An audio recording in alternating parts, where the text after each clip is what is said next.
नमस्कार, आप देख रहे हैं इंडिया पब्लिक खबर और मैं हूं आपके साथ आकांक्षा। अभी एक फैशन हो गया है अंबेडकर अंबेडकर अंबेडकर। इतना नाम अगर भगवान का लेते तो 7 जन्मों तक स्वर्ग मिल जाता। 19 दिसंबर को संसद में शीतकालीन सत्र के दौरान केंद्रीय गृह मंत्री अमित शाह के दिए गए इस बयान के बाद से विपक्ष को बीजेपी और गृह मंत्री शाह को घेरने का मौका मिल गया। उस दिन से विपक्षी पार्टियां लगातार गृह मंत्री अमित शाह के इस्तीफे की मांग करने के साथ ही गृह मंत्री शाह से बयान वापस लेने और पश्चाताप करने की मांग भी की जा रही है। दरअसल राज्यसभा में केंद्रीय गृह मंत्री अमित शाह के बाबा साहेब भीमराव अंबेडकर पर दिए गए बयान को लेकर सियासत थमने का नाम नहीं ले रही है। कांग्रेस और बीजेपी इस मामले को लेकर एक दूसरे पर आरोप लगा रही हैं। इसी बीच अब उत्तर प्रदेश की पूर्व मुख्यमंत्री और बसपा सुप्रीमो मायावती ने भी बीजेपी के खिलाफ मोर्चा खोल दिया है और डॉक्टर भीमराव अंबेडकर पर गृह मंत्री अमित शाह के बयान के बाद बसपा सुप्रीमो ने पूरे देश में आंदोलन करने का ऐलान कर दिया है। बसपा सुप्रीमो ने कहा कि 24 दिसंबर को पूरे देश में जिला मुख्यालय पर कार्यकर्ता प्रदर्शन करेंगे, जहां इस दौरान गृह मंत्री अमित शाह से माफी की मांग की जाएगी। बता दें कि बसपा सुप्रीमो के ऐलान के बाद लंबे समय यानी कि करीब 8 साल बाद बसपा कार्यकर्ता देश स्तर पर सड़क पर उतरेंगे। इससे पहले जुलाई 2016 में बसपा कार्यकर्ता पूरे देश में सड़कों पर उतरे थे। तब मौजूदा परिवहन राज्य मंत्री दयाशंकर सिंह ने मायावती को लेकर विवादित बयान दिया था, लेकिन अब सवाल ये उठ रहा है कि क्या मायावती ने बहुत देर कर दी है। बता दें उत्तर प्रदेश की सियासत में बसपा अपने सबसे बुरे दौर से गुजर रही है। बसपा का सियासी ग्राफ दिन ब दिन कम होता जा रहा है। ऐसे में अपने खिसकते जनाधार को रोकने और एक के बाद एक चुनावी हार से हताश बसपा को दोबारा से खड़ा करने के लिए बसपा सुप्रीमो मायावती कई सियासी प्रयोग करके देख चुकी हैं, लेकिन फिर भी चुनावी सफलता हाथ नहीं लगी। ऐसे में संसद में संविधान पर चर्चा के दौरान डॉक्टर भीमराव अंबेडकर पर केंद्रीय गृह मंत्री अमित शाह के द्वारा दिए गए बयान को लेकर बसपा प्रमुख मायावती ने मोर्चा खोल दिया है। बसपा ने यूपी ही नहीं बल्कि देश भर में आंदोलन करने का ऐलान कर दिया है, जिसके चलते बसपा के कार्यकर्ता और नेता कल गृह मंत्री अमित शाह के बयान को लेकर जिला मुख्यालयों पर प्रदर्शन करेंगे, जिसकी जानकारी खुद बसपा सुप्रीमो ने ट्वीट कर दी है कि अमित शाह द्वारा दिया गया बयान लोगों के दिलों को आहत पहुंचाता है। ऐसे महापुरुष को लेकर संसद में इनके द्वारा कहे गए शब्दों से पूरे देश में सर्व समाज के लोग काफी उद्वेलित, आक्रोशित और आंदोलित हैं। अंबेडकरवादी बीएसपी ने इस क्रम में उनके बयान वापस लेने व पश्चाताप करने की मांग की है, जिस पर अभी तक भी अमल नहीं किया जा रहा है। ऐसे में मांग न पूरी होने पर फिर पूरे देश में आवाज उठाने की बात बीएसपी द्वारा की गई है। इसलिए अब पार्टी ने अपनी इस मांग के समर्थन में 24 दिसंबर को देशव्यापी आंदोलन करने का फैसला लिया है। वहीं आज एक बार फिर से बसपा सुप्रीमो मायावती ने बाबा साहेब भीमराव अंबेडकर के अपमान को लेकर बीजेपी और कांग्रेस पर निशाना साधते हुए एक्स पर सिलसिलेवार पोस्ट किए हैं। साथ ही लोकसभा में नेता प्रतिपक्ष और कांग्रेस सांसद राहुल गांधी के महाराष्ट्र के हिंसा प्रभावित परभनी दौरे को लेकर बसपा सुप्रीमो मायावती ने निशाना साधा। उन्होंने इसे घड़ियाली आंसू करार देते हुए कहा कि बाबा साहेब के जीते जी और उनके निधन के बाद भी कांग्रेस का उनके व उनके अनुयायियों के प्रति रवैया हमेशा जातिवादी व तिरस्कारी रहा है। इनको दलित पिछड़ों की याद केवल इनके बुरे वक्त में आती है। बसपा सुप्रीमो ने सोशल मीडिया प्लेटफॉर्म एक्स पर लिखा कि भारतीय संविधान के मूल निर्माता परम पूज्य बाबा साहेब डॉक्टर भीमराव अंबेडकर का अनादर, अपमान व उनके करोड़ों अनुयायियों के प्रति हीन भावना का दुखद परिणाम है। परभनी जैसी दुर्भाग्यपूर्ण घटनाएं हुई। साबित है कि कांग्रेस व भाजपा आदि कोई इनका सच्चा हितैषी नहीं, सबकी नियत नीति में खोट है। परभनी घटना को लेकर कांग्रेसी नेता का आज द्वारा घड़ियाली आंसू, क्योंकि बाबा साहेब के जीते जी व उनके देहांत के बाद भी कांग्रेस का उनके व उनके अनुयायियों के हित व कल्याण के प्रति रवैया हमेशा जातिवादी व तिरस्कारी रहा है। इनको दलित पिछड़ों की याद केवल इनके बुरे वक्त में आती है। वहीं अन्य पोस्ट में बसपा सुप्रीमो ने लिखा कि इसी क्रम में केंद्रीय गृह मंत्री से संसद में बाबा साहेब विरोधी टिप्पणी को वापस लेने की मांग को लेकर बीएसपी द्वारा कल देश भर में जिला मुख्यालयों पर शांतिपूर्ण धरना प्रदर्शन को सफल बनाने की सर्व समाज से अपील है। बाबा साहेब के नाम पर छलावापूर्ण राजनीति करने वालों से सावधानी जरूरी है। बीएसपी का अंबेडकरवादी आत्मसम्मान का मूवमेंट बहुजन समाज को वोट के माध्यम से शासक वर्ग बनाने का राजनीतिक मिशन है, जबकि दूसरी पार्टियां केवल इनके वोटों के स्वार्थ की खातिर अंबेडकरवादी होने का ढोंग करती रहती हैं। दलित बहुजन के हितों में इनके मुंह में राम बगल में छुरी जैसा है। साफ है कि बसपा सुप्रीमो मायावती के ऐलान के बाद बसपा कार्यकर्ता कल देश स्तर पर सड़क पर उतरेंगे। वहीं इससे पहले 21 अगस्त 2024 को बसपा कार्यकर्ताओं ने आरक्षण के वर्गीकरण पर सुप्रीम कोर्ट के द्वारा दिए गए फैसले के खिलाफ भारत बंद का ऐलान किया था। बसपा के कार्यकर्ताओं ने जिला मुख्यालय पर प्रदर्शन कर अपना विरोध जताया था।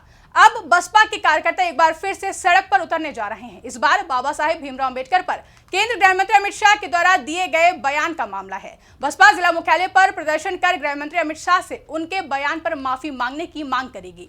वहीं केंद्रीय गृह मंत्री अमित शाह के बाबा साहेब भीमराव अंबेडकर पर दिए गए बयान को लेकर उठे विवाद पर उत्तर प्रदेश के डिप्टी सीएम केशव प्रसाद मौर्य ने कहा कि मायावती, कांग्रेस और समाजवादी पार्टी को अपनी पार्टी के हालात पर ध्यान देना चाहिए और बाबा साहेब के नाम पर ज्ञान नहीं देना चाहिए। बता दें कि इस दौरान डिप्टी सीएम केशव प्रसाद मौर्य ने विपक्षी दलों को बाबा साहेब का जन्मजात विरोधी बताया। साथ ही बसपा सुप्रीमो मायावती ने गृह मंत्री अमित शाह के बयान के विरोध में देशव्यापी प्रदर्शन का जो ये ऐलान किया है, इस पर डिप्टी सीएम ने कहा कि जिस मुद्दे पर कांग्रेस, सपा और बसपा विरोध कर रही है वह पूरी तरह से गैर जरूरी है। जब से प्रधानमंत्री नरेंद्र मोदी के नेतृत्व में भाजपा सरकार आई है तब से सरकार ने डॉक्टर अंबेडकर के विचारों को साकार करने के लिए काम किया है। भाजपा सरकार ने गरीबों और वंचितों के कल्याण के लिए न केवल योजनाएं बनाई बल्कि 25 करोड़ लोगों को गरीबी की रेखा से ऊपर भी उठाया है। साथ ही इस दौरान डिप्टी सीएम ने विपक्ष पर निशाना साधते हुए कहा कि मायावती को अपनी पार्टी को मजबूत करने पर ध्यान देना चाहिए, समाजवादी पार्टी को खुद को खत्म होने से बचाना चाहिए और कांग्रेस को अपनी पार्टी के भारत मुक्त होने से रोकने पर काम करना चाहिए। तो वहीं डिप्टी सीएम केशव प्रसाद मौर्य ने विपक्ष के आरोपों को खारिज करते हुए यह भी कहा कि भाजपा ने हमेशा बाबा साहेब के सपनों को साकार करने के लिए काम किया है। विपक्ष भाजपा के नेताओं के बयान को गलत तरीके से पेश कर जनता को गुमराह करने की कोशिश कर रहा है। साथ ही इस दौरान बसपा सुप्रीमो मायावती पर हमला बोलते हुए डिप्टी सीएम ने कहा कि वे सिर्फ राजनीतिक फायदे के लिए बाबा साहेब के नाम का इस्तेमाल कर रहे हैं।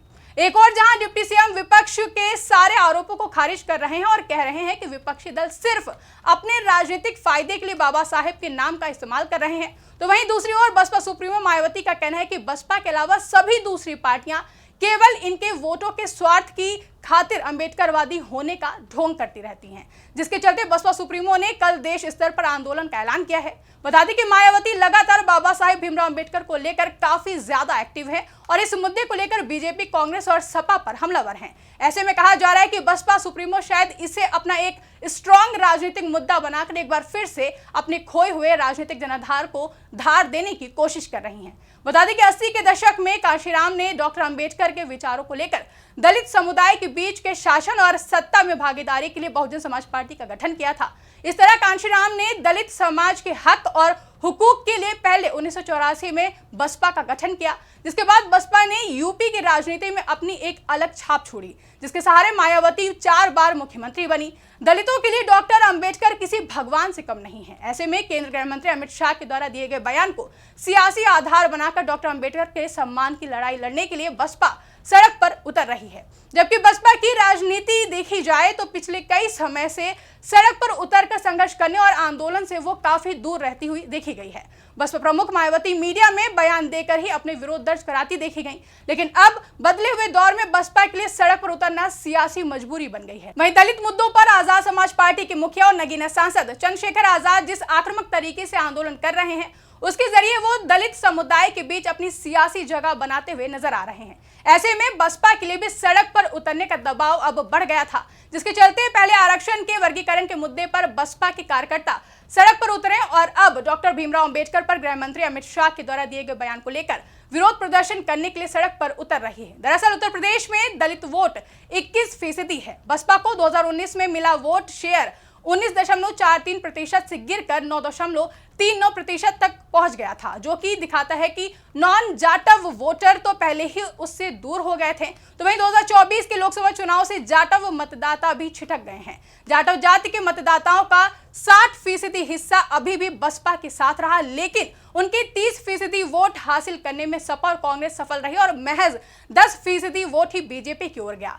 इसी तरह पासी वोट में भी बिखराव देखने को मिला। यही वजह है कि बसपा सुप्रीमो मायावती अपने कोर वोट बैंक को हासिल करने की कवायद में लग गई हैं और कथित तौर पर बसपा सड़क पर उतरकर गांव-गांव जाकर SC/ST वर्ग के लोगों को ये समझाने की कोशिश करने में है कि डॉक्टर अंबेडकर को लेकर कांग्रेस, बीजेपी और सपा गंभीर नहीं है, बल्कि बीजेपी, कांग्रेस और सपा आए दिन अपमान करती रहती है और शायद इसी तरह मायावती की चिंता अपने बिखरते वोट बैंक को बचाने की है। इसको लेकर बसपा एक्टिव है और पूरे आक्रामक तरीके से डॉक्टर अंबेडकर के सम्मान की लड़ाई लड़ने का ऐलान कर चुकी है। ऐसे में देखना अहम होगा कि कल होने वाले बसपा के देशव्यापी आंदोलन में बसपा की तरफ से और क्या मुद्दे उठाए जाएंगे। फिलहाल के लिए इस रिपोर्ट में बस इतना ही। इस रिपोर्ट को लेकर आपकी क्या राय है, कमेंट करके हमें जरूर बताएं। साथ ही ऐसी ही तमाम बड़ी खबरों के लिए हमारे YouTube चैनल को सब्सक्राइब करना ना भूलें।